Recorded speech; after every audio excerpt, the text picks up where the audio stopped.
On March 19, 2015, it was announced that Joel Manby would become the new CEO of SeaWorld Entertainment. Manby was previously the CEO of Hershend Enterprises, the largest family-owned amusement park company in the United States. The charismatic Manby had a proven track record in the theme park industry, and was even somewhat of a public figure after appearing on the CBS reality show Undercover Boss. Manby faced a great challenge when he took the helm at SeaWorld. The corporation's portfolio consisted of 6 parks: Busch Gardens Williamsburg, Busch Gardens Tampa, Sesame Place in Pennsylvania, and 3 SeaWorld branded amusement parks: the original SeaWorld San Diego, which opened in 1964, SeaWorld Orlando, which opened in 1973, and SeaWorld San Antonio, which opened in 1988. It was no secret why the position of CEO was vacant, as for the past 2 years, SeaWorld had been in crisis mode. In 2013, the documentary BLACKFISH premiered. The film was a scathing look at the treatment of captive orcas, specifically those held and bred at SeaWorld amusement parks. By the end of 2013, the documentary was airing regularly on CNN, and activists, government officials, and the general public as a whole were putting overwhelming pressure on SeaWorld to end their signature orca program. Manby assumed the position of CEO at the height of this crisis. Up to this point, SeaWorld's main response to the outcry had been to attack the documentary, the filmmakers, and the interviewees, but this only made matters worse. So the company pivoted to improving the living conditions of its orcas. In August of 2014, SeaWorld had announced an initiative titled the Blue World Project, that if approved would almost double the size of the orca tanks at SeaWorld San Diego, and subsequently in San Antonio and Orlando. When Manby joined the company, this project was still awaiting approval by the California Coastal Commission, which had jurisdiction over construction projects in the California Coastal Zone, which included SeaWorld San Diego, which sits in San Diego's Mission Bay. Just over 6 months after Manby joined SeaWorld, the commission approved the Blue World Project, but only on the condition that SeaWorld stop breeding and transferring orcas, effectively forcing them to end their orca program entirely once the park's current orcas passed. SeaWorld planned to sue the Coastal Commission to have the conditions removed, but Manby was already taking SeaWorld in a new direction. The month after the commission's conditional approval, Manby held a conference call with investors in which he outlined a new vision for the company. Manby's plan was to shift focus away from animal shows and put resources into more traditional amusement park attractions with a nautical theme. In the call, Manby announced 3 new attractions, all themed after a single television show named Sea Rescue. Sea Rescue was a documentary series that followed a group of veterinarians and experts attempting to rescue and rehabilitate marine life. The first attraction based off of the show was a unique roller coaster named SeaWorld Rescue: The Ride, which would be constructed for SeaWorld San Antonio. Another was tentatively titled SeaWorld Rescue, and concept art depicted guests sporting a rescue truck and receiving unique views of an aquarium. This attraction was earmarked for SeaWorld Orlando. Finally, the third attraction would be a submarine ride named Ocean Explorer, to be built at SeaWorld San Diego. The Sea Rescue rides were multi-million-dollar attractions, and in order to pay for them, Manby explained that he was diverting money away from the Blue World Project. 4 months later, in March of 2016, Manby made the decision to end SeaWorld's orca breeding program. The following month, SeaWorld announced that the Blue World Project had officially been canceled, and as Manby had outlined, the money was instead invested in new attractions for SeaWorld's 3 parks. While the Sea Rescue truck ride for Orlando would be scrapped, SeaWorld San Antonio would receive its Sea Rescue attraction, a double-launch coaster now titled Wavebreaker: The Rescue Coaster. SeaWorld San Diego would also receive its submarine ride, but the company was now promising much more. In February of 2016, SeaWorld announced that a new 3-acre section, or a new realm as it was officially called, would be added to SeaWorld San Diego named Ocean Explorer. The children's area would feature aquariums, rides, and digital technologies, all focused on exploration and adventure, with a theme of ocean conservation. On top of some small flat-top rides, the area would feature a flagship attraction, named Submarine Quest. This was the realization of the attraction that Manby had announced months earlier in his conference call. The press release for the ride explained that, quote, guests would be adventurers on a global expedition of scientific exploration, traveling aboard submarines to see ocean explorers' remarkable undersea animals. Concept art of the area showed some of the marine life children would be able to interact with and torment incessantly with new creative glass placement. This concept art was either hastily made or sloppily made, or both, with some really poor compositing, as seen by the piece of concept art for Submarine Quest. While these seem to just be stock photos quickly placed inside a rendering of the submarine, the inclusion of this kid is perfect foreshadowing. Construction began in the summer of 2016, and the realm was scheduled to open in late spring of 2017. Ocean Explorer would be built just to the right of the park's entrance, on a relatively empty parcel next to one of the park's cafes. A flag display and a small animal viewing area would be removed to make way for the new realm. Concept art for the land was circulated as construction began, and it appeared that the area's signature attraction, despite the name Submarine Quest, would actually be an elevated dark ride with outdoor sections, similar to Disney's People Mover attraction and the high-in-the-sky Seuss trolley train ride at Universal Studios' Islands of Adventure. Both of these attractions were gentle trips around their respective lands, providing guests a relaxing outdoor ride with some short dark ride portions. With Submarine Quest, it was assumed that these dark ride portions would be more elaborate, providing guests with special views of the new aquarium during their adventure. In a statement, SeaWorld assured the public that Submarine Quest would not be a shoot-'em-up style dark ride, even though no one considered that this was a possibility. Instead, the press release explained that by, quote, using digital touchscreens mounted in the ride vehicles, riders will play games and score points as they spot ocean creatures during the indoor and outdoor journey. The company launched a significant media campaign to coincide with the release of the new realm. SeaWorld San Diego published a video series on YouTube titled Meet the Deep, in which hosts Mike and Jenna chronicled the area and specifically Submarine Quest development and construction. The Meet the Deep series is quite possibly the most in-depth documentation of a ride's construction by a theme park. The web series explores almost every aspect of construction. In the third episode, Mike and Jenna introduce Brian Morrow, Vice President of Theme Park Experience Design. Brian shows off the model ride vehicle for Submarine Quest and explains the interactive elements that were being installed in the ride, noting the touchscreen game that would be the attraction's signature feature. Days after this Meet the Deep episode was published, the final ride vehicle model was revealed at the International Association of Amusement Parks and Attractions Expo in 2016, and it was revealed in epic fashion.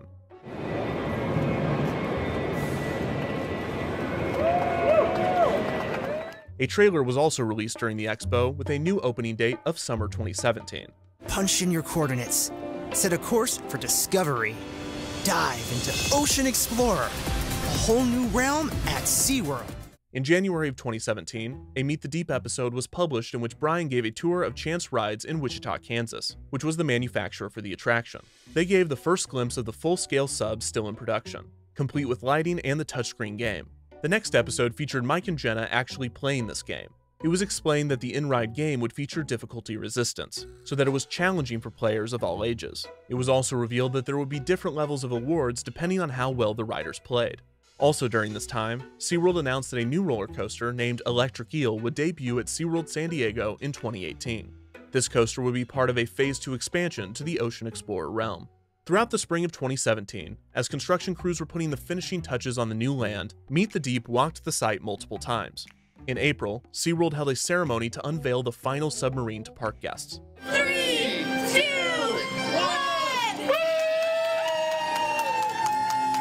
1! The submarine remained on display as construction neared completion. Ocean Explorer and Submarine Quest had an impressive turnaround time. Despite being delayed from spring to summer of 2017, the new land was still set to debut just 16 months after being announced. No one seemed more excited for the land to open than those internally at SeaWorld. Executives and the ride's designers hoped that enthusiasm would spread to guests. Tempting fate, SeaWorld San Diego president John Riley said, quote, "Our guest response to new attractions has always been tremendously positive." On June 1st, 2017, Ocean Explorer held its grand opening ceremony. SeaWorld pulled out all of the stops for the event. There were ribbon wavers, confetti, flares, the eel from a discontinued ice show at Busch Gardens Tampa, and they even got a bubble guy. With the realm now open, dozens of guests who had waited minutes for the land's opening casually walked inside the new world of exploration, discovery, and conservation, by apparently immediately trampling the plants due to lack of fencing. Ocean Explorer featured 4 new kiddie rides: Sea Dragon Drop, the Octorock, Aqua Scout, and the most well-received, Tentacle Twirl. The aquariums throughout Ocean Explorer were quite small, but they did feature the unique viewing angles as promised. There was also an interactive attraction, the Skill Training Pod, as well as the Explorer's Cafe, whose signage choices were a bit confusing as everything else in the land is designed for small children, except for the craft beer apparently. The signature attraction was of course Submarine Quest. The ride vehicles could be seen as guests entered the land, making their way around the ride track. After hearing a year's worth of press describing the ride as an immersive and interactive experience, many guests were excited and curious about what the ride had in store. Guests enter the attraction through the outdoor queue, with television screens featuring a host named Sub-Commander Sparks giving the ride's safety spiel, and introducing his companion, Link, the ride's star and the land's mascot. That's Link, the ROV. Remotely operated vehicle of exploration and research, or supercomputer of the sea. Just Link will do. A figure of Link could also be found at the realm's entrance. After entering the loading station, guests passed by a few simple art pieces and immediately boarded their subs. There were 7 subs, each with a special name, with no clear direction or pattern. 2 of them are named after parts of a ship, axle and rudder. 1 of them is a fish with a first name, MACI MACKEREL, and another is just a first name with a nautical adjective, Bubbly Bailey. As guests sat in their ride vehicle, Sub-Commander Sparks returned to instruct riders to pull down on their lap bar, before Link joined him for the voyage. Sub-Commander Sparks told riders to tap the screen in order to release the airlock, and guests began their expedition into the majesty of the deep, blue, blinding sunlight. After passing by trees and concrete, guests entered the first show scene of Submarine Quest, which was that of a deep-sea coral reef. This scene is supposed to be in the Twilight Zone, a zone that is so deep below the surface that sunlight cannot reach it. Of course, the ride represents this in broad daylight with 2 screens that briefly display an octopus. Whoa, that octopus was totally camouflaged! After the Twilight Zone was the Sunlight Zone, where guests saw eels.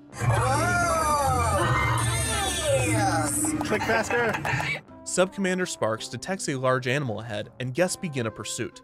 Riders are able to see Link in front of them. This static figure featured a digital face that never quite synced up with the audio from the ride vehicle.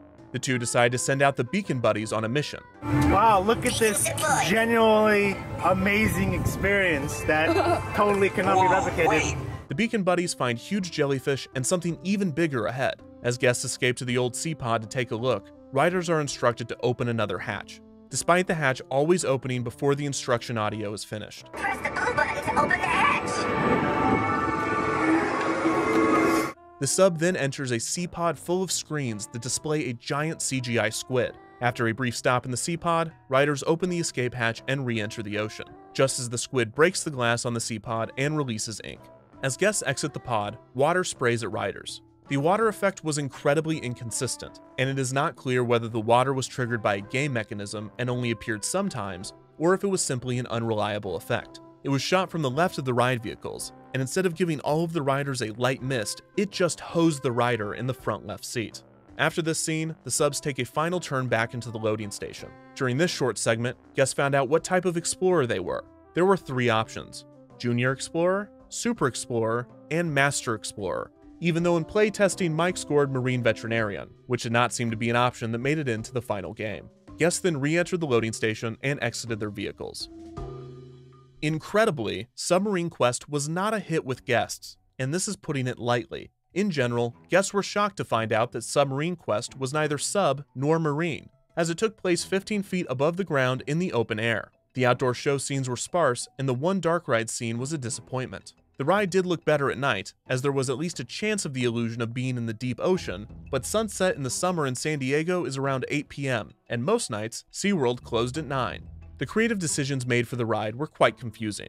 Many guests speculated that the ride had its budget cut late in development, which could be possible, but concept art for the land did display the ride almost exactly as it was built. Supposedly, the initial plans called for the ride track to be longer and mostly enclosed in a tube. However, it seemed that a significant portion of the budget was put into research and development for the unique ride vehicle rather than putting that money towards show scenes. The designers clearly took a lot of pride in their work, and it seems as though this part of the experience was built more or less from the ground up, which is theoretically impressive. However, in practice, all that is noticeable is the inherent and consistent flaws in the mechanics of the game, most obvious in the confusion during the Beacon Buddies section, which was present all the way back during playtesting. Tap the screen to deploy the Beacon Buddies. Other criticisms included the screens being difficult to see in the sunlight and that the voice of Link was obnoxious. To add insult to injury, the entire realm had a branding problem, as seemingly everyone believed that Ocean Explorer was the name of the ride and not the name of the realm. What the heck is this Ocean Explorer ride car? So, Ocean Explorer is actually the name of the whole land. On June 3rd, 2 days after the ride's debut, the San Diego Union Tribune released a scathing review of the ride, saying, quote, "The biggest disappointment is the heavily promoted Submarine Quest. SeaWorld is touting it as a high-tech trip through the ocean ecosystem, but it turns out to be a slow-moving track ride past a few animated animals on video screens. Brady McDonald of the Orlando Sentinel said, quote, "The new land centerpiece ride is basically a slow-moving transportation system that doesn't take you anywhere and encourages you to ignore your surroundings." On August 8, 2017, during SeaWorld's Q2 earnings call, Manby stated that Ocean Explorer had been a disappointment. He said, quote, "I think the one thing that I'm not satisfied with is Ocean Explorer. We did not market this as well as I wanted to. It's completely designed for young children, and we need to make sure that's the case." A sign was quickly placed outside the attraction clarifying that the ride was intended for smaller guests, despite initial marketing claiming it was for all ages. However, poor marketing and bad reviews would not be Submarine Quest's only problems, as technical issues plagued the attraction as well. The ride often had a significant wait, as only 2 to 3 subs were run at a time, rather than the 7 the ride was capable of. This was only a problem when the ride was operating, which it frequently was not. Throughout the ride's debut summer, Submarine Quest was constantly closed for maintenance. By September, frequent guests noticed that the ride was barely ever open. One visitor noted that they had been 4 times since the ride's debut, and the attraction had been closed all 4 times. The ride operated intermittently throughout the summer of 2017, but was closed for most of the fall. It did reopen in December, and on December 30th, 2017, during the busy winter holiday, it accumulated a 130-minute wait time, baffling those that had already ridden the attraction. This was one of the last days of operation for Submarine Quest. It is unclear if the ride operated in early January or when its true final day of operation was, but by mid-January 2018, a mere 7 months after opening, the doors to Submarine Quest were blocked off, leaving guests speculating on the future of the ride. On February 28, 2018, SeaWorld CEO Joel Manby resigned from his position at the company after less than 3 years as the chief executive.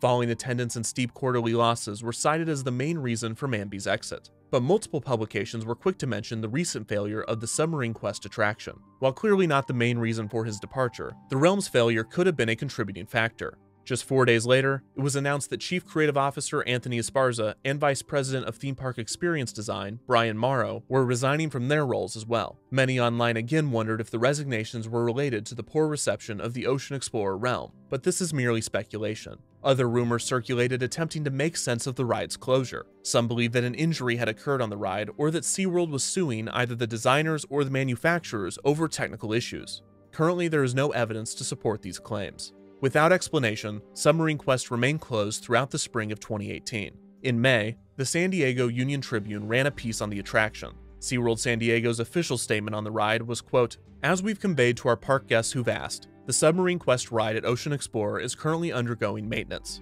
As soon as there is additional information, we will communicate that to you and our guests." Theme park consultant Dennis Spiegel believed that the maintenance issues were not so severe that the ride needed to be shut down, but rather the public's response to the ride was so overwhelmingly negative that it was best to keep it closed.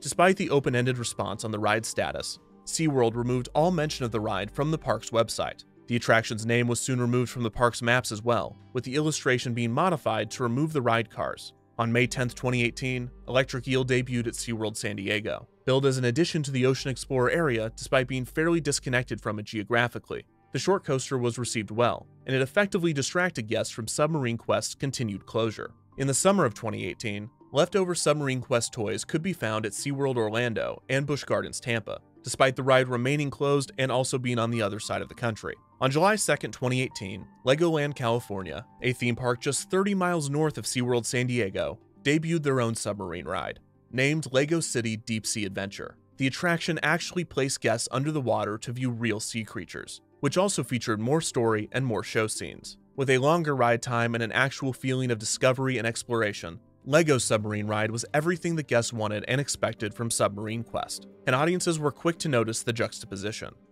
In October of 2018, 16 months after its opening and 10 months after its closure, the sign for Submarine Quest was taken down. The ride sat dormant for over a year while the rest of Ocean Explorer continued to operate. On March 16, 2020, SeaWorld announced the closure of all its theme parks due to the COVID-19 pandemic. SeaWorld San Diego was the last of the SeaWorld parks to reopen, not opening its gates until April 12, 2021.